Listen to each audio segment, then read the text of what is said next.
Mes chers frères et sœurs, paix et bien, dans le nom de notre Seigneur Jésus-Christ, une seule chose je nous propose aujourd'hui pour notre méditation. Au fond, tout bon chrétien est une autre Vierge Marie. Dans l'évangile, Saint Matthieu nous dit, en ce temps-là, Jésus prit la parole et dit, « Quel est ce temps ? Ce temps, c'est le retour de ses disciples en mission. Le temps où Jésus voit que malgré le refus des sages et savants de son temps au message qu'il était venu révéler, ses disciples étaient réceptifs à son message et revenaient d'une mission fructueuse. C'est dans cette dynamique que Jésus prend la parole et dit « Père, Seigneur du ciel et de la terre, je proclame ta louange ». Il faut entendre par là que Jésus se fait lui-même bénédiction pour son Père. C'est très fort comme message. Jésus révèle la bonté du Père. Son Père est tellement bon que lui-même Jésus en est le premier bénéficiaire de cette bonté. Il a tout reçu du Père, dans ce tout, l'émerveillement à sa grande place. C'est pourquoi il ajoute « Je proclame ta louange ». Quelle est cette louange ? Pour comprendre cette louange, il nous faut faire un saut qualitatif dans le livre de la Genèse, depuis la création, au commencement où Dieu bénissait et s'émerveillait de ce qu'il avait fait par sa sagesse dans le Fils et dans l'Esprit. Lorsque l'auteur sacré nous disait « Dieu vit que cela était bon ». Jésus s'approprie cette même louange. Tout ce que fait le Père est bon et lui-même son Fils en est le premier bénéficiaire. Mes chers frères et sœurs, tout devient intéressant ici.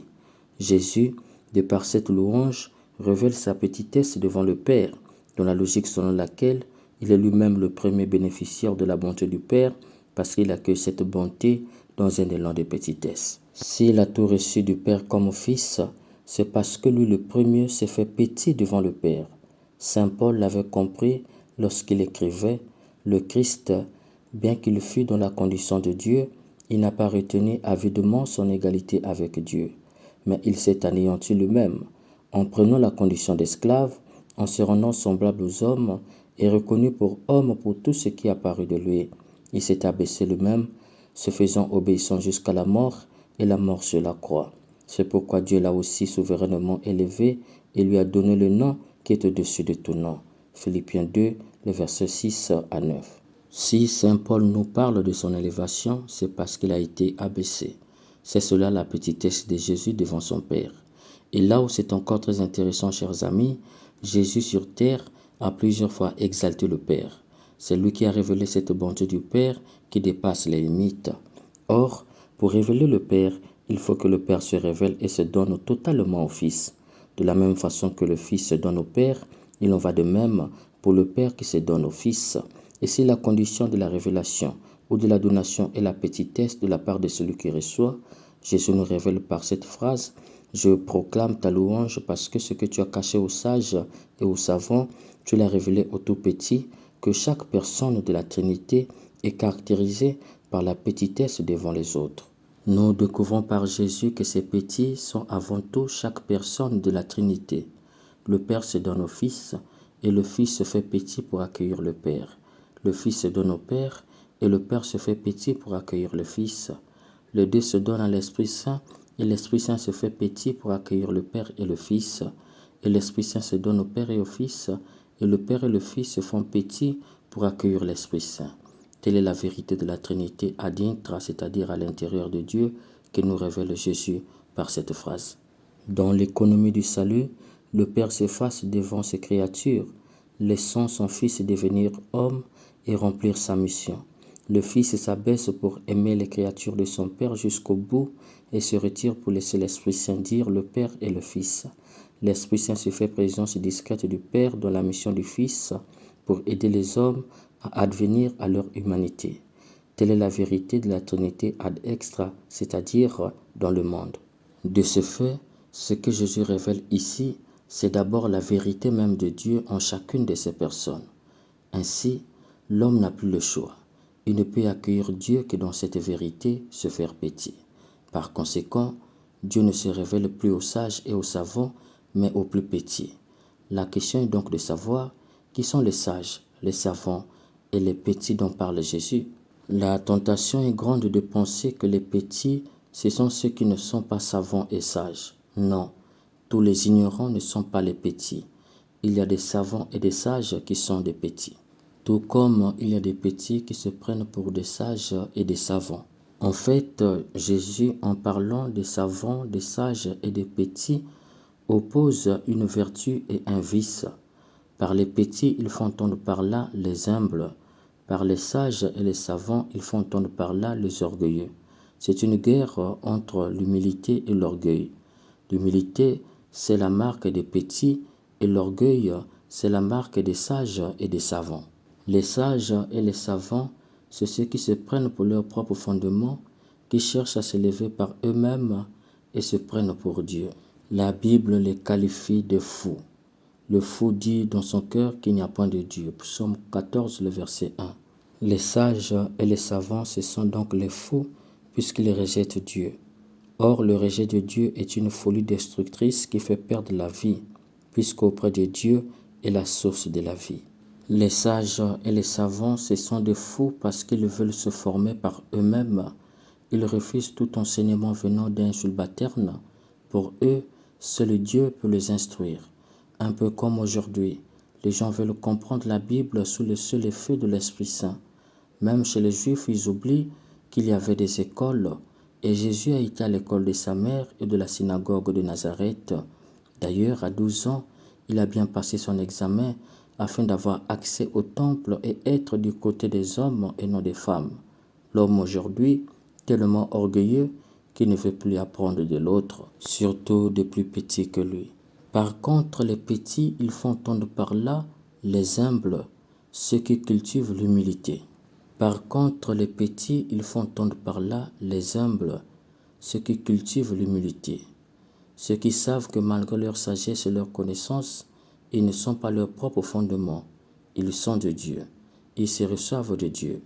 Devant Dieu, ils ne s'apprécient qu'à leur juste valeur. Car l'humilité, c'est savoir s'apprécier devant Dieu à sa juste valeur. Les petits, ce sont des humbles, ceux qui n'ont pas honte de recevoir des grands comme des petits la connaissance, ceux qui n'ont pas honte de leur ignorance. La Bible les appelle les Anawim Yahweh, les pauvres d'esprit et de cœur. Les petits, ce sont ceux qui savent que l'humilité est l'antidote de l'orgueil et la mère de toutes les vertus. D'elle viennent toute élévation et toute gloire. Les petits, ce sont ceux qui parlent moins mais écoutent beaucoup, ceux qui prennent le temps de méditer, qui savent utiliser leur silence pour chercher Dieu. Les petits, ce sont ceux qui ne déprécient pas la tortue à cause de son humilité, puisqu'ils savent que demain, elle peut les guider. Les petits, ce sont ceux qui ont compris que le bonheur, c'est venir tendrement recevoir sa part devant Dieu sans calcul. Les petits, ce sont ceux qui laissent la volonté de Dieu se faire en eux chaque jour. Les petits, ce sont ceux qui n'attendent pas d'avoir beaucoup pour donner, ceux qui savent que même le sourire doit être donné. Les petits, c'est ceux qui reçoivent Dieu pour le donner. On les appelle Christophores et Christophores, c'est-à-dire porteurs et donneurs de Christ. Les petits, c'est ceux qui regardent là où les sages et les savants voient, ceux qui écoutent là où les sages et les savants entendent. Nous le savons, dans le Magnificat, la Vierge Marie exalte Dieu en ces termes. Il s'est penché sur son humble servante. Plus loin, elle dira, il abaisse les orgueilleux et élève les humbles. Nous voyons clairement que la Vierge Marie s'inscrit bien dans cette logique. Elle est humble et petite, enfant et servante. C'est pourquoi Dieu s'est révélé à elle et s'est donné totalement à elle. Ceci pour dire, cher bien-aimé, ne peut recevoir la révélation de Dieu, ne peut rentrer dans la connaissance de Dieu, ne peut recevoir pleinement Dieu pour le donner au monde que celui qui s'est fait une autre Vierge Marie. L'incarnation n'est possible dans nos vies que si seulement si le Père trouve en nous une disposition virginale mariale. Qui se fait Vierge Marie suscite en lui l'incarnation du Fils de Dieu. Tous ceux et toutes celles qui ont eu le bonheur de voir les apparitions comme Bernadette de Cibourou ont été petits comme la Vierge Marie. S'il est vrai que tout bon chrétien est porteur et donneur du Christ, cela veut dire au fond que tout bon chrétien est une autre Vierge Marie. Car pour donner, il faut recevoir, et pour recevoir, il faut être comme la Vierge Marie. nous recevons Dieu pleinement dans sa parole et dans son Eucharistie. Si cette parole n'agit pas en nous, et si cette Eucharistie ne nous transforme pas de l'intérieur, c'est parce que nous ne les recevions pas dans une attitude de la Vierge Marie. Dieu se révèle aux petits parce que chacune des personnes en Dieu se fait petite pour recevoir les autres. Nous avions donc à imiter la Vierge Marie, modèle des humbles, afin que Dieu s'incarne en nous, de sorte que comme la Vierge Marie, nous puissions dire « Il s'est penché sur son humble servant ou servante ». Puisse l'Esprit Saint nous fasse rentrer dans le même moule où la Vierge Marie est sortie, afin que nous devenions des chrétiens Vierge Marie pour recevoir Dieu totalement et le donner au monde. Amen. Marie, humble servante du Seigneur, Marie, à Dieu tu ouvres ta demeure.